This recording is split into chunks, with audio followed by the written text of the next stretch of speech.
सखी हमरा के राते पहरिया में सुना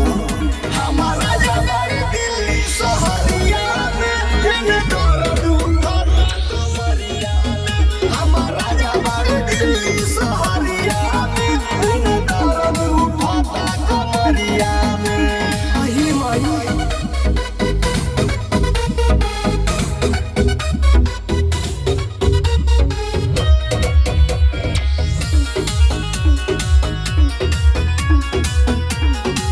कैसे के कही अपन दुख सखी बीतेला छूछे से जरिया आवे के हाली ना कहेले घरे लागल बा के कर नजरिया अरे का कही हो कैसे के कही अपन दुख सखी बीतेला छूछे से जरिया आवे के हाली ना कहेले घरे लागल बा के कर नजरिया चढ़ल जवानी के सौदा ना सौदे हमरो काची उमरिया में हमारा जबर दिल्ली सहरिया में दर्द उठता कमरिया में हमारा जबर दिल्ली सहरिया में दर्द उठता कमरिया में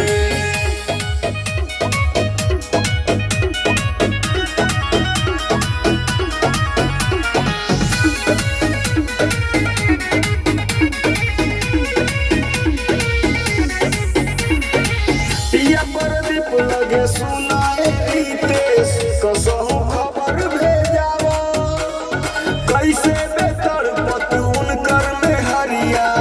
उनके तनी बतावा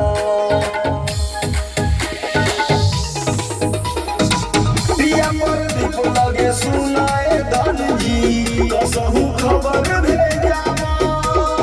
कैसे बेतर पत उनकर में हरिया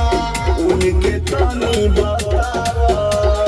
करे मन मानी हो तो परेशानी छेड़े सतेंदर डहरिया में हमारा जबर दिल्ली सहरिया में दर्द उठता कमरिया में हमारा जबर दिल्ली सहरिया में दर्द उठता कमरिया में परेशानी नहीं खे बुझत।